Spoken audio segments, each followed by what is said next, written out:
자, 오늘 우리에게 주시는 말씀 함께 보겠습니다.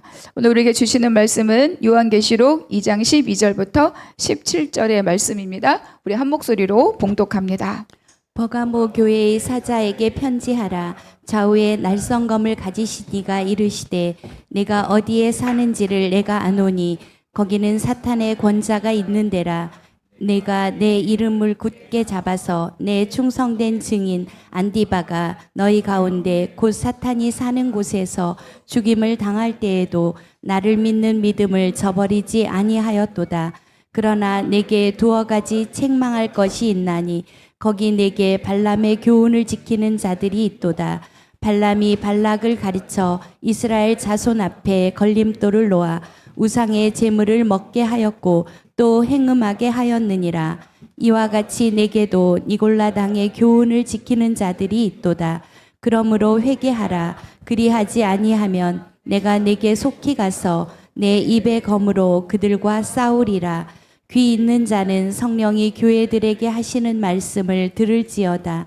이기는 그에게는 내가 감추었던 만나를 주고 또 흰 돌을 줄 터인데 그 돌 위에 새 이름을 기록한 것이 있나니 받는 자 밖에는 그 이름을 알 사람이 없느니라. 아멘. 자, 우리가 지난주에는 두 번째 서머나 교회에 대해서 말씀을 나눴는데 서머나 교회는 어떤 교회였습니까? 고난 속에 부요한 교회라고 말씀을 드렸죠. 환난과 궁핍이 있었으나 주님이 말씀하십니다. 너희가 진정 실상은 부요한 교회다.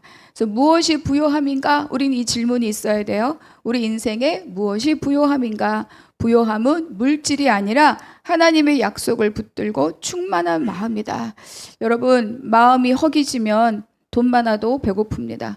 마음이 허기지면 많은 화려함이 있어도 배고픕니다. 그러니까 진정한 부요는 뭐냐면 하나님의 약속으로 인한 충만함, 그것을 가득 담은 내 마음, 그것이 바로 우리의 진정한 부요라고 우리가 지난주에 함께 말씀을 나눴습니다. 자, 오늘은 그 세 번째 교회 버가모 교회에 대해서 말씀을 나눌 건데 우리 지난주 계속 보고 있는 지도 한번 볼까요? 위치가 여기에 있죠. 버가모는 해안보단 조금 내륙으로 들어간 도시가 이 버가모입니다. 자, 그런데 이 7개의 교회가 있는 이 나라는 어디예요? 튀르키예잖아요. 튀르키예는 중요한 3개의 도시가 있습니다. 어떤 도시가 있냐면 비잔티움이라고 하는 도시가 있고 콘스탄티노플이라고 하는 도시가 있고 이스탄불이라고 하는 도시가 있습니다. 다 무언가 세계사 시간에 잠깐 들은 듯, 본 듯, 그렇죠? 기억나는 듯. 그런데 여러분, 이 세 도시는 다른 도시가 아니라 한 도시입니다. 한 도시가 이름이 3번 바뀐 거예요. 지금은 그 도시가 뭐예요? 이스탄불인 거죠. 그러니까 비잔티움, 콘스탄티노플, 이스탄불은 다 한 개의 도시입니다. 그러니까 그리스의 식민 도시일 때는 비잔티움이었고 또 콘스탄티누스 황제가 정복하고 그리고 기독교 도시일 때는 콘스탄티노플이라는 이름을 가졌습니다. 근데 이제 이슬람 제국인 그 오스만 투르크가 여길 또 정복합니다. 그래서 이슬람 제국이 세워지고 그때 이름이 뭐로 바뀌어요? 이스탄불로 바뀝니다. 그리고 지금까지 그 이름을 사용하고 있는 거죠. 근데 이제 이 오스만 투르크가 15세기에 이 성을 콘스탄티노플을 정복하려고 할 때 너무너무 큰 어려움을 겪었다고 합니다. 막 7주 이상 막 공격하고 활을 쏘고 포를 쐈지만 끄떡도 하지 않았대요. 왜냐하면 이 콘스탄티노플을 둘러싸고 있는 이 방어벽이 삼중벽이래요. 어마어마하게 두껍고 큰 벽이 있어서 어떤 공격에도 끄떡하지 않았던 것이 바로 이 콘스탄티노플 성벽이라고 합니다. 그런데 어느 날 그 성벽이 이렇게 마주치는 북쪽의 모퉁이에 있는 작은 비상구 같은 문인데 케르코포르타라고 하는 이 비상문이 열려 있더래요. 그래서 늘 어디로 가야 우리가 이 성벽 안으로 들어갈 수 있을까 호시탐탐 노리고 있던 이 술탄의 정예 부대가 요 문이 열려 있는 걸 보고 거기를 밀고 들어간 거죠. 그래서 결국은 황제도 죽고 그 성을 함락하고 그 성을 차지했다. 그래서 이제 비잔틴 제국은 끝나고 이제 땅의 주인이 바뀌어서 이슬람 제국으로 바뀌었습니다. 그런데 이렇게 문이 열려서 속절없이 무너진 이유가 무엇일까? 많은 속설들이 있지만 이건 뭐 교회사의 정사에 나와 있는 건 아니지만 다른 이면의 책들엔 기록되어 있는 내용이에요. 그런데 든든한 성벽이 있으니까 이 문을 관리하는 병사가 이 문을 왜 끝까지 잠그지 않았을까? 그래서 열린 거잖아요. 그러니까 아마 늘 이기고 있었기 때문에 이 작은 문을 끝까지 잠금 장치를 해야 된다는 것에 대해서 좀 소홀히 취급하는 마음이 있었던 것은 아닌가. 늘 이기고 있었고 안전하다고 믿었기 때문에 또 소홀하게 취급한 것은 아닌가. 그러니까 우리는 생각해 보면 난공불락의 성벽이어도요, 그 작은 비상문 하나 열리면 어때요? 무너진다는 겁니다. 결국 우리가 느헤미야 내내 공부한 게 뭐예요? 말씀 듣고 묵상하고 깨달은 게 뭐죠? 성벽이잖아요, 성벽. 그리고 문지기를 세우는 게 너무 중요하지 않았습니까? 결국은 무엇인가를 지킨다라고 하는 것에는 별것 아닌 것, 하찮은 것은 있을 수 없다. 그걸 우리에게 말씀해 줍니다. 성벽 자체를 한꺼번에 무너뜨리는 것은 어렵지만 작은 비상문 하나가 그 성벽을 무너뜨리게 만든다는 거예요. 근데 이것은 우리의 신앙생활도 마찬가지입니다. 나를 오늘 내일 당장 교회를 못 나오게 하지는 않으나 교회를 나오지 못하도록 만드는 작은 일들이 계속 우리 안에 쌓여갈 수도 있다. 자, 우리 12절을 같이 읽어보겠습니다. 시작. 버가모 교회의 사자에게 편지하라. 좌우에 날성검을 가지신 이가 이르시되. 버가모 교회에게 사자에게 편지하라 이렇게 말씀하고 있죠. 버가모는요, 상업과 무역과 문화가 굉장히 발달한 부유한 도시입니다. 아까 지도에서 우리가 이제 구체적으로 살피진 않았지만 7개의 교회가 지금 이렇게 시계 방향으로 돌고 있어요.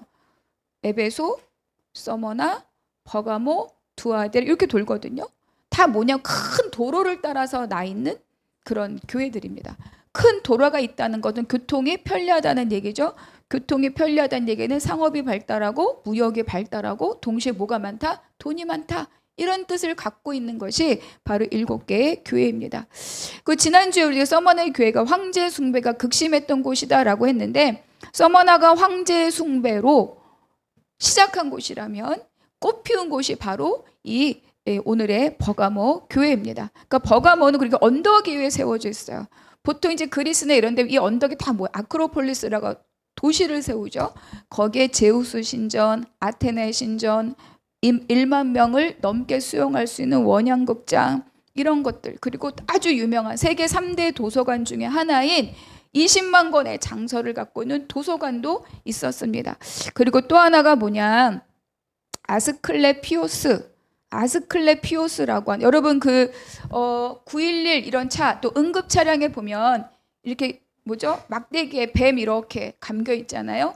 요 뱀, 요거를 섬기는 게 아스클레피오스입니다. 요게 이제 치유의 신이에요. 그래서 지금도 병원이나 응급차에 보면 그런 119 이런 데면 그거 뭐죠? 있잖아요. 그 당시에도 약을 파는 곳에 그 간판은 허물을 범는 뱀이 약국의 이 어떤 간판이었다고 합니다. 그러니까 이런 의술의 신을 믿는 곳이 바로 이 버가모예요. 그러니까 이 치유, 고친다, 회복, 이런 치유가 종교적인 문화를 형성하고 있던 곳이 바로 이 버가모입니다. 사진 한번 볼까요?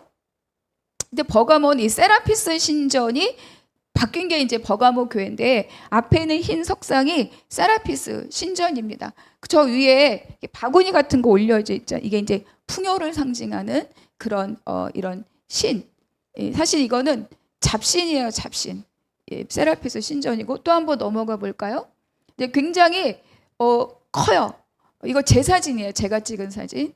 굉장히 크고 굉장히 넓어요. 그리고 이제 이 세라피스 신전 옆에 약간 여기 회색 같은 요 둥근 건물이 보이죠? 여기가 아까 제가 말씀드렸던 그 치유의 신 아스클레피오스를 섬기는 신전입니다. 그 신전의 내부가 어떻게 생겼느냐, 이렇게 돼 있어요. 이거는 무슨 얘기냐면, 내가 팔을 다치거나 팔이 아프다, 그럼 팔에 부조를 떠서 걸어 놓는 거예요. 여기를 치료해 달라고. 내가 다리가 아프다, 다리에 부조를 떠서 걸어 놓고, 그래서 저기서 이제 비는 거죠. 고쳐달라고. 그리고 여기가요, 여기 가면 이제 히포크라테스 동상도 있거든요. 그러니까 굉장히 의술이 발달하고 실제로 의술 행위가 행해졌던 곳이 이 도시입니다. 그리고 우리가 지금 생각하는 아주 기본적인 외과적인 수술, 그리고 어떤 뭐죠? 그 여러 가지 마음 치유하는 또 어떤 이런 의술들이 굉장히 발달한 도시가 바로 이 버가모입니다. 그리고 아까 보았던 이 세라피스 신전을 사용한 게 버가모 교회예요. 그 이유는 뭐냐면 박해받다가 공인됐을 때 갑자기 교회가 쭉쭉 생기는 게 아니잖아요. 그 사람들이 모일 수 있고 넓은 공간이 있고 회랑이 있는 곳들을 찾다 보니까 대부분 신전들을 교회로 바꾸어서 사용하는 거예요. 근데 이제 버가모 교회는 이 세라피스 신전의 크기의 한 20% 정도만 활용했다고 합니다. 굉장히 큰 신전이 바로 이 세라피스 신전이죠. 근데 이제 이 세라피스 신전과 아까 말했던 아스클레피오스라고 하는 이 신이 결탁해서 아주 오묘한 논리를 나타내는데 풍요함, 그리고 지금 이제 의술의 신이잖아요. 회복과 치유, 그러다 보니까 생명, 그러다 보니까 다시 생명을 치유되면 살아나는 거잖아요. 그러니까 은근히 아주 은밀하게 부활, 이런 어떤 내용들이 이 두 개가 결탁하여서 막 이 도시를 사로잡고 있는 거예요. 여러분, 우상 숭배가 극심하고 돈이 많고 인간의 지식이 많을수록 교회는 어떨까요? 어려움을 겪습니다. 바로 그런 곳이 바로 이 버가모 교회였어요. 그러니까 이 도세는 황제 숭배, 여러 신들의 신전, 그리고 의술, 그리고 건강요법, 그리고 또 뭡니까? 또 예수님만이 주실 수 있는 그 생명에 대한 자기들의 어떤 주장, 이런 것들이 가득 차요. 다시 말하면 인간의 욕망을 자극하고 사람의 마음과 생각을 사로잡을 수 있는 많은 인간적 요소들이 많았던 곳이 바로 이 버가모라고 하는 도시입니다. 그래서 오늘 말씀에서 이 버가모를 뭐라고 말하느냐? 사탄의 권좌다. 내가 너희가 살고 있는 곳을 아나니 그곳은 사탄의 권좌다. 이렇게 말씀하고 있어요. 여러분, 사탄은 실제적인 인격적인 영입니다.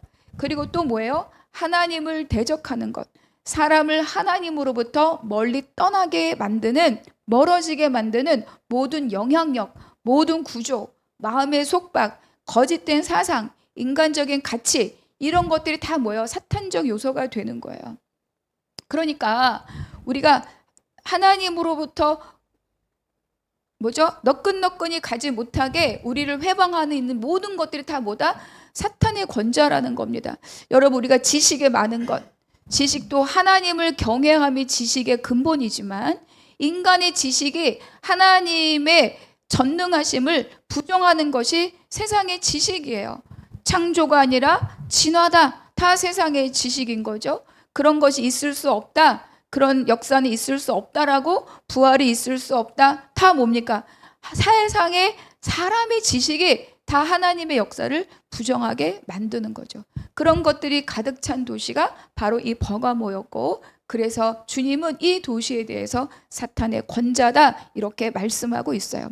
우리 고린도후서 10장 말씀의 4절에 보면 우리의 싸우는 무기는 육신에 속한 것이 아니래. 왜? 이 세력들이 내가 감정으로 육으로 싸울 수 있는 일이 아니기 때문입니다. 그래서 어떠한 견고한 진도 무너뜨리는 것은 나의 실력이 아니라 뭐예요? 하나님의 능력으로 이론을 무너뜨린다. 이렇게 말씀하고 있습니다. 5절 같이 읽어볼게요. 하나님 아는 것을 대적하여 높아진 것을 다 무너뜨리고 모든 생각을 사로잡아 그리스도에게 복종하게 하여. 그러니까 여러분, 우리가 지식은요, 하나님 아는 것을 대적하여 높아진 것들이 다 이 세상에 말하는 인간의 지식이라고 가르쳐주고 있는 거죠. 그러니까 이 버가모가 이런 도시라는 거예요. 하나님 아는 것을 대적하는 그런 도시가 바로 이 버가모입니다. 그렇기 때문에 이 버가모에는 주님이 어떤 모습으로 나타납니까? 좌우에 날선 검을 가진 이로 지금 이 버가모 교회에 대해서 주님이 말씀하고 있죠. 여러분, 좌우에 날선 검이라고 하는 것은 바로 대적을 물리칠 수 있는 무기를 말해요. 여러분, 우리가 하나님의 전신갑주를 입을 때 나머지 다 방어용이에요. 투구도 방어용, 흉배도 방어용, 방패도 방어용. 그런데 뭐만 공격용입니까? 그렇죠. 말씀의 검만 공격용이에요. 그렇죠. 그러니까 믿음의 싸움에서 우리가 갖고 있는 유일한 무기는 뭡니까? 성령의 검, 곧 하나님의 말씀이다. 그러니까 이 세상의 지식으로 가득 차 있고 세상의 욕망으로 가득 차 있는 이 도시를 향하여서 주님이 말씀하시는 거죠. 좌우에 날선 검을 가진 이가 너에게 말한다. 이제 좌우에 날선 검, 보통 우리 칼은 어때요? 한쪽만 날이 있잖아요. 근데 좌우에 날이 있다는 거, 이거 로마 군사들이 쓰던 병기입니다. 그런데 이 좌우의 날선 검은 말씀의 양면성을 우리에게 가르쳐주고 있어요. 믿는 자들에게는 혼과 영과 및 관절과 골수를 찔러 쪼개기까지 우리의 마음과 생각을 판단하게 하는 것이 바로 이 말씀입니다. 그러나 믿지 않는 자들에게 하나님의 말씀은 뭐예요? 심판의 말씀인 거죠. 계시록 19장 15절에 이렇게 기록됩니다. 그의 입에서 예리한 검이 나오니 그것으로 만국을 치겠고. 21절에도 이렇게 말씀하시죠. 노란 글씨만 읽어볼까요? 나머지는 말탄 자의 입으로부터 나오는 검의 죽음에. 입으로부터 나오는 검, 곧 말씀에 의하여서 심판받고 죽임을 당한다. 이렇게 계시록은 기록하고 있습니다. 그래서 이 세상의 우상과 세상의 인간의 지식과 인간의 모든 욕망을 만족시킬 것 같은 이 도시, 사탄의 권세한 이 도시에 그럼에도 불구하고 바로 하나님을 향한 믿음을 저버리지 않은 너희들이 있다. 이렇게 주님이 칭찬하시는 거예요. 그 중에 한 사람인데 그게 누구냐면 내 충성된 증인 안디바다, 이렇게 말씀하십니다. 자, 13절의 하반절 말씀 한번 같이 읽어볼게요. 시작. 내 충성된 증인 안디바가 너희 가운데 곧 사탄이 사는 곳에서 죽임을 당할 때에도 나를 믿는 믿음을 저버리지 아니하였도다. 여러분, 세상의 지식과 세상의 유혹과 세상의 가치가 만연한 곳에서 안디바가 순교당할 때, 죽임을 당할 때도 너희들은 흔들리지 않고 나를 향한 믿음을 저버리지 않았다. 얼마나 놀라운 칭찬입니까? 여러분, 우리가 막 힘겹게 여기서 예배하고 있는데 갑자기 뭐 경찰이든 군이 와서 저 잡아가가지고 여러분 보는 앞에서 저 순교한다. 여러분 다음 주 예배 나오실 수 있겠어요? 다 숨어요. 이게 우리의 믿음의 현실일 가능성이 많이 있는 거죠. 그런데 안디바가 순교를 했지만 너희들은 나를 향한 믿음을 저버리지 않았다. 그렇게 하나님이 칭찬하시는 거죠. 이 안디바에 대해서는 구체적인 기록은 없습니다. 그런데 보통 교회사 전승에 따르면 이 안디바는 바로 이 버가모 교회의 목회자였다라고 전해져 오고 있고요. 사도 요한의 제자였다, 이렇게 전해지고 있습니다. 결국은 이 안디바는 이 버가모가 갖고 있는 황제 우상숭배, 세라피스 우상숭배, 그리고 아스클레오피스 우상숭배, 세상의 지식, 이런 것들을 반대하다가 고발당하고 처형당하게 된 거죠. 근데 이분이 어떻게 돌아가셨는가? 황소 모양을 하고 있는 커다란 놋쇠를 뜨겁게 달구고 거기에 집어넣어서 소위 말하는 뭐예요? 구워서 죽게 만들었다는 그런 전승이 있습니다. 비참한 죽음을 맞이하는 거죠. 결국은 안디바가 누구냐? 이 사탄의 권세에 믿음으로 맞선 자가 바로 이 안디바다. 그래서 내 충성된 증인이다.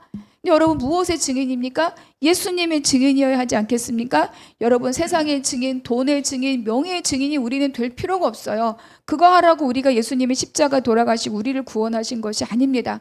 우리의 삶은 무엇의 증인이 되어야 되느냐?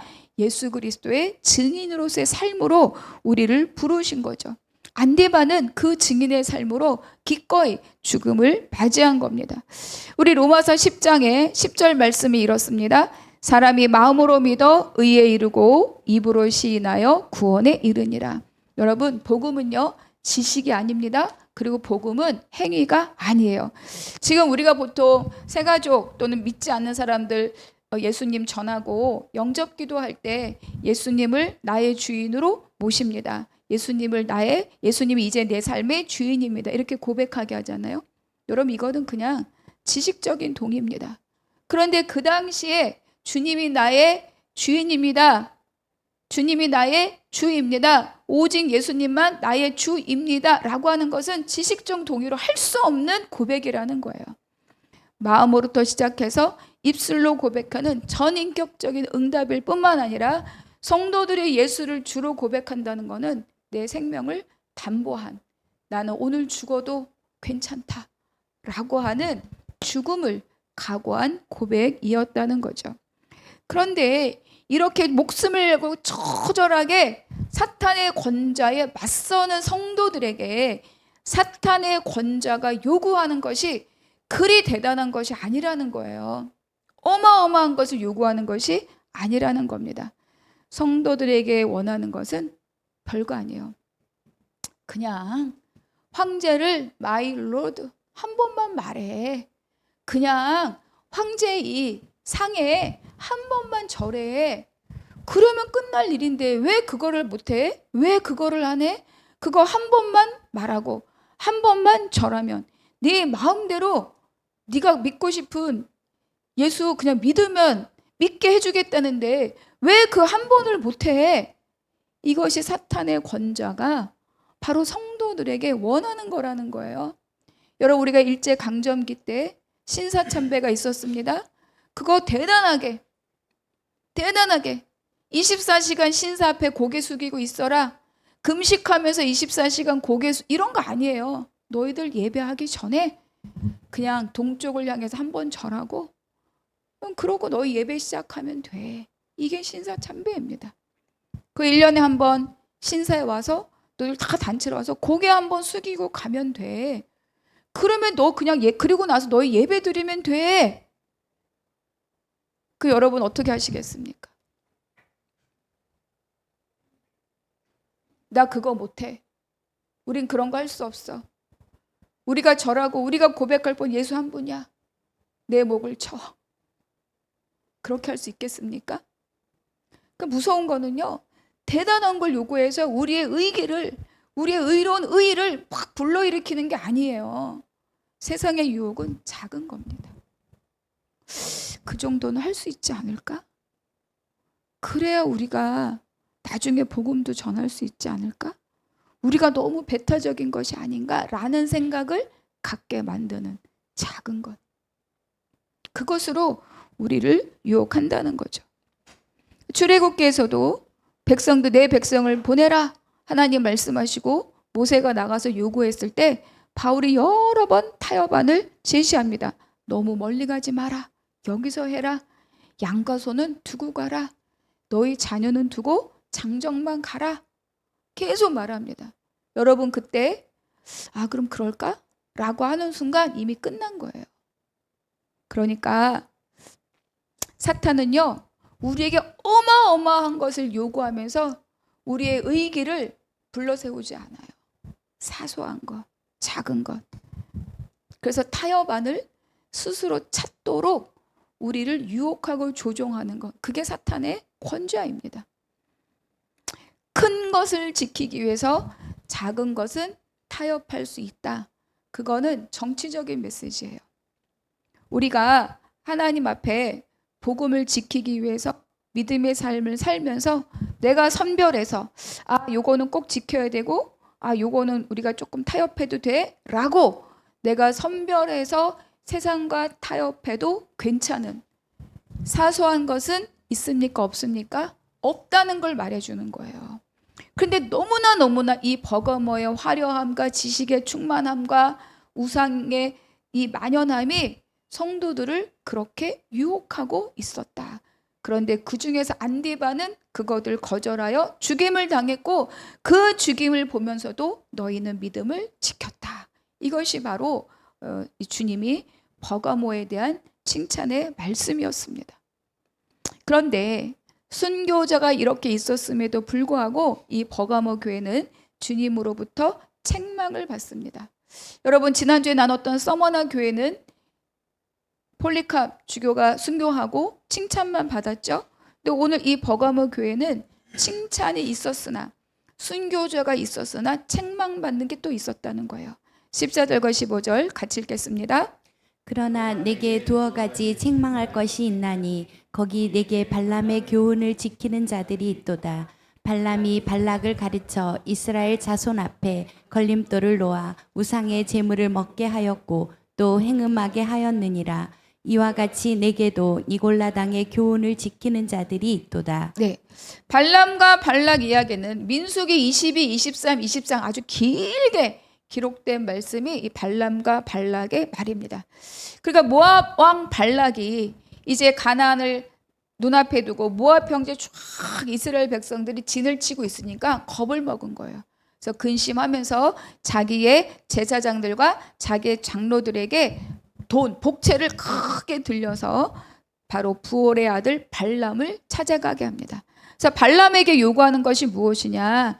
저 백성들을 저주해 달라는 것이 발락의 요구였어요. 자, 그런데 발람이 이것을 단호하게 거절하지 않습니다. 하루를 유숙하며 기다리라. 근데 여러분, 조금만 생각해 보면 하나님께서 하나님의 백성을 저주하게 하라고 하시겠습니까? 안 하시겠습니까? 당연히 안 하죠. 그거는 두 번 다시 생각해 볼 일이 아니에요. 그런데도 불구하고 이 발람은 안 된다. 하나님이 그러실 분이 아니다. 라고 하지 않고 기도해 보겠다. 너희는 하루를 유숙하면서 기다리라. 그러니까 발람의 마음에 무엇이 있습니까? 은근한, 그렇죠? 하나님 뜻을 물어보겠다는 걸 핑계 삼은 자기의 욕심의 여지를 남겨둔 거죠. 그렇지만 이 저주하려고 했던 일은 하나님이 적극적으로 개입하시면서 세 번 다 저주는 못하고 뭐만 하게 돼요? 축복만 하게 되죠. 그래서 결국 발락과 발람은 서로 마음이 상해서 헤어집니다. 자, 그런데 그 사건 바로 다음에 25장에서 어떤 일들이 벌어지는가? 바로 바알보올 사건. 다시 말하면 이스라엘 남성들이 미디안 여자들과 그 진영 안에서 행음하고 그 신상에 절하는 바알보올 사건이 벌어지는 거죠. 이것 때문에 하나님은 진노하시고 연병이 돌아서 2만 4천 명의 인구가 죽어나갑니다. 민수기 25장에서 이 사건을 이거로 그냥 끝내요. 다른 평가가 없어요. 그런데 민수기를 마무리해 가고 있는 31장에 다시 이 발람에 대해서 언급합니다. 31장 8절에 보니까 부올의 아들 발람을 죽였더라. 죽인 이유가 16절입니다. 저랑 함께 읽겠습니다. 보라, 이들이 발람의 꾀를 따라 이스라엘 자손을 부올의 사건에서 여호와 앞에 범죄하게 하여 여호와의 회중 가운데 연병이 일어나게 하였느니라. 발람의 꾀를 따라. 그러니까 발람의 꾀를 따라 25장의 사건이 일어났다는 거예요. 그래서 그 원흉인 발람을 죽였다. 이렇게 기록하고 있습니다. 근데 여러분, 이 사건이 언제 일어나느냐? 출애굽 한 40년 광야가 거의 다 끝날 무렵에 이 사건이 벌어집니다. 우리가 가데스 바네 사건 이후에 민수기의 광야를 지나갈 때 민수기의 광야의 목적은 뭐냐? 이스라엘 백성들을 정결하게 하는 일들이에요. 출애굽기 광야에서는 백성들의 불평불만에도 하나님이 죽이지 않으셔요. 근데 민수기 광야에서는 하나님 앞에 대적할 때마다 다 죽음의 대가를 치르고 갑니다. 왜 그렇습니까? 하나님의 언약궤와 함께 가고 있기 때문인 거죠. 그래서 고라의 반역 사건, 무리바 물 사건 다 하나님의 영적 질서를 회방하거나 하나님의 영광을 가리는 일에는 모세조차도 용납하지 않으시는 것이 바로 이 하나님이십니다. 그럼에도 불구하고 또 불평과 원망 다 하나님의 불뱀으로 죽게 하셔요. 그런데 그럼에도 불구하고 외부에서 오는 공격들은 또 하나님이 다 막아주셔요. 무엇이냐? 가나안에 들어가서 살 내 백성은 내 앞에 정결해야 된다는 것을 하나님 계속 말씀하고 있기 때문이죠. 그래서 이 마지막 관문이 이 바알부올이었다는 거예요. 그 마지막이 뭡니까? 그 마음의 중심에 무엇을 담고 있는가? 이것이 바로 이 바알부올 사건의 핵심입니다. 그러니까 이스라엘 백성들은 바로 이 하나님의 테스트에서 실패하고 넘어진 거죠. 마음의 중심에 온전하게 하나님 앞에 붙들려 있지 않으면 외부에서 오는 유혹이 내 내면의 욕망과 딱 만나면 어떻게 돼요? 즉각 하나님을 떠나는 것이 바로 인간입니다. 반드시 죽으리라 하나님 이렇게 말씀하셨는데 그걸 보니까 먹음직, 보암직, 지혜롭게 할 만큼 탐스러울 때 어때요? 내 욕구잖아요. 그것과 뱀의 말이 딱 만나니까 따먹는 거예요. 그러니까 하나님이 마지막 시험을 너희 마음의 중심에 진정 나를 담고 있느냐 그 질문을 백성들에게 하신 겁니다. 그래서 발람의 교훈은 결국 뭐냐? 나를 전적으로 하나님 앞에 내놓지 않고 숨겨놓은 은밀한 나의 욕심들이 발람의 교훈입니다. 그래서 발람이 그러했던 것처럼 자신의 유익과 탐욕을 놓지 않고 결과적으로는 하나님을 거스리는 그런 행태를 발람의 교훈이다 이렇게 말합니다. 니골라당의 교훈은 무엇이냐? 하나님의 기준을 따르지 않는 거예요. 내 편리한 대로, 내 방식대로 신앙생활하는 신앙의 편의주의가 바로 이 니골라당의 교훈입니다. 결국은 발람의 교훈과 니골라당의 교훈은 모두 진리와 순종을 버리고 자기 중심성과 편의주의를 따라서 신앙을 타협하는 영적 부패가 바로 발람의 교훈과 니골라당의 교훈이라고 오늘 우리에게 가르쳐 주는 거예요. 여러분, 저도 그렇고 여러분도 그렇고 이런 은밀함에 대해서 아무도 자유할 수가 없습니다. 하나님께서 버가모를 향해 두어 가지를 책망한 것은 바로 우리에게도 동일하게 물어보시는 거죠. 너의 마음의 중심에 무엇을 담고 있느냐? 혹시 하나님과 어떤 무언가를 함께 섬기고 있지는 않느냐? 그것에 대한 경계의 말씀입니다. 16절 같이 읽겠습니다. 그러므로 회개하라. 그리하지 아니하면 내가 내게 속히 가서 내 입의 검으로 그들과 싸우리라. 하나님이 이런 태도에 강력하게 말씀하시는 거죠. 회개하라. 회개를 촉구하십니다. 여러분, 뒤따라오는 말씀이 회개하지 않으면 주님이 직접 내 입의 검으로 니골라당의 교훈을 따르는 자들과 싸우시겠다 이렇게 선언하시는 거죠. 주님은 주님의 피값으로 사신 그 교회, 주님의 몸에 적은 누룩덩이가 퍼지고 오염되는 것을 그냥 방치하지 않으십니다. 여러분, 주님이 직접 대적자가 되어서 싸우신다면 누가 이길 수 있겠습니까? 그렇죠? 그래서 나와 우리는 어떠한가? 우리는 이 주님의 회개를 촉구하는 말씀 앞에 우리 자신을 돌아보아야 합니다. 우리가 겉으로는 하나님을 말하고 교회를 말하지만 실상은 내 안에 은밀한 불법과 함께하고 있는 것은 없는가? 내 주변과 내 이웃을 내 판단의 잣대로 판단하고 정죄하는 교만은 나에게 없는가? 어떤 이의 아픔과 고난을 네가 그러니까 그렇지 마땅하다고 여기는 무정함을 갖고 있지는 않은가? 교회에서는 거룩을 말하지만 세상에 교회 문을 열고 세상에 나갈 때마다 어떻게 거룩함으로만 살아? 어떻게 예수님으로만 살아? 어떻게 믿음으로만 살아? 라고 말하는 불신앙이 내가 있는 것은 아닌가? 하나님과 교회를 내 사업이나 유익의 방편으로 삼는 그것을 이용하는 발람 스피릿을 내가 은밀하게 숨기고 있는 것은 아닌가? 아까도 말씀드린 것처럼 큰 성벽이 아무리 견고해도 작은 비상문 하나가 열려지면 그 성벽은 단숨에 무너지게 되어 있습니다. 여러분, 이 시대는요, 안디바와 같은 순교를 기대하는 그런 시대는 아닙니다.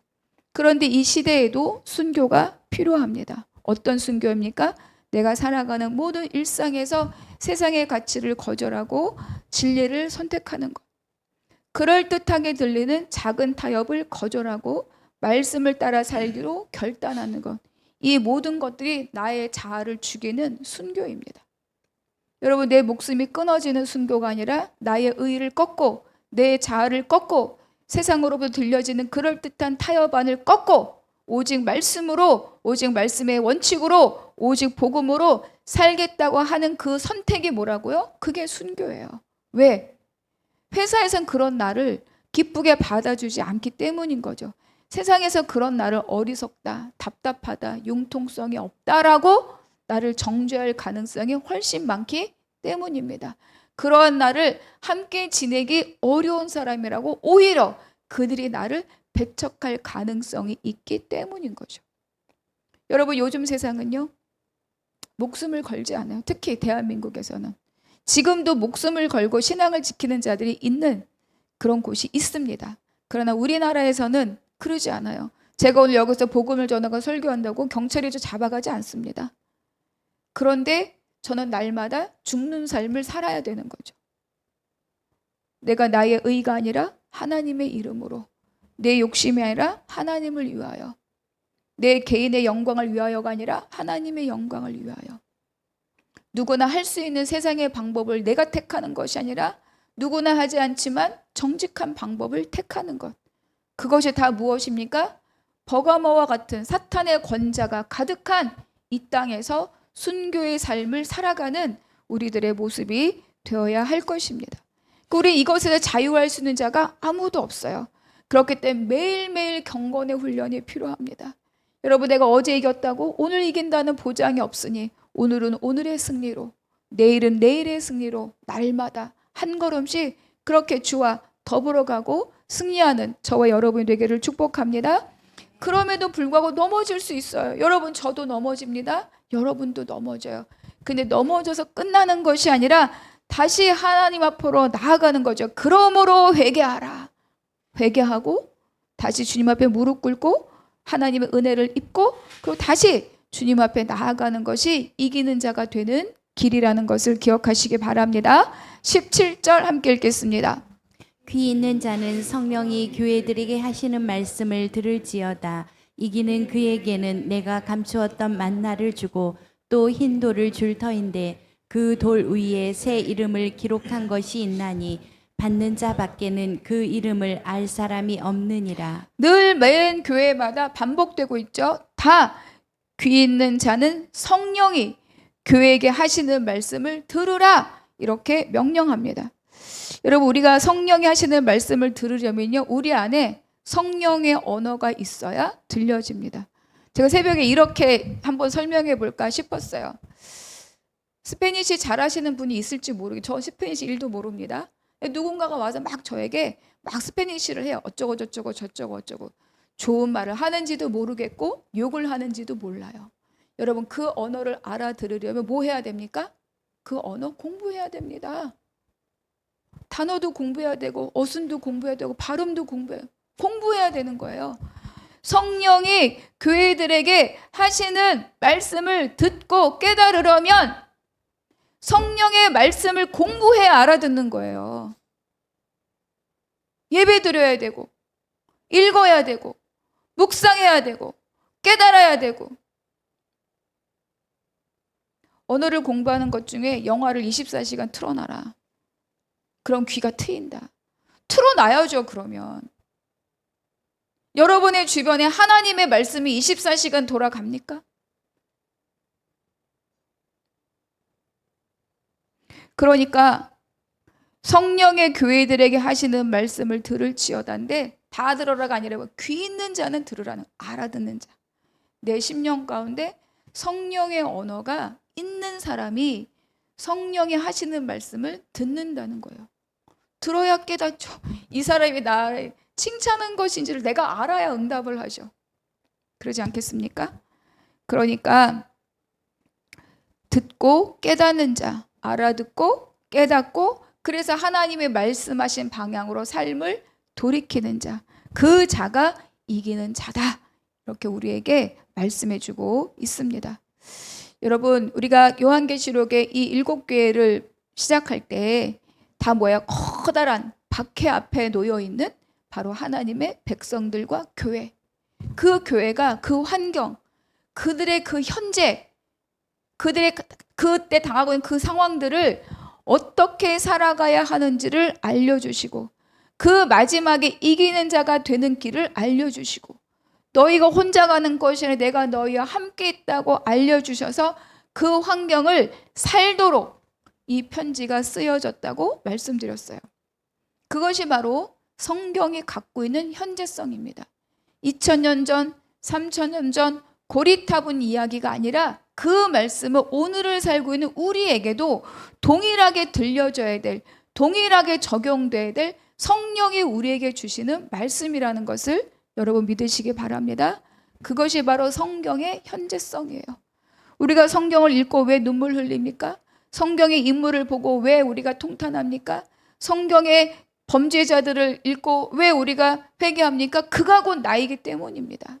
그들에게 하신 말씀이 나에게 하신 말씀이기 때문이에요. 그런데 이거는 내 안에 하나님의 언어가 있을 때 제대로 알아지는 거예요.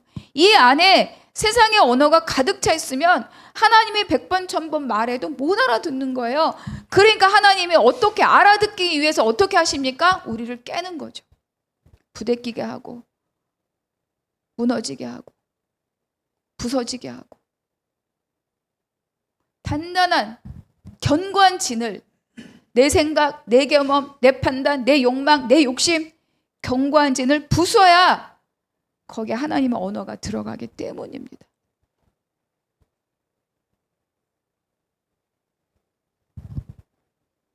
그래서 오늘 우리에게 주시는 말씀은 뭐냐?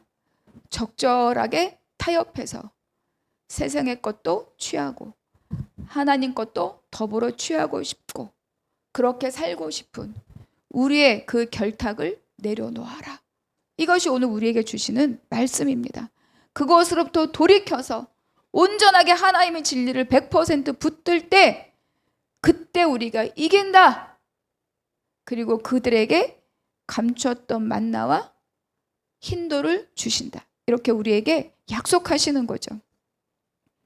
언약궤 안에 감추어진 만나는 무엇을 의미합니까? 여러분, 만나는요, 아무런 보장 없이 애굽을 나온 이스라엘 백성들을 날마다 먹이신 양식이에요. 그리고 요한복음 6장에 가면 주님이 말씀하십니다. 나는 생명의 떡이다. 나를 먹고 마시는 자 영생하리라 말씀하셔요.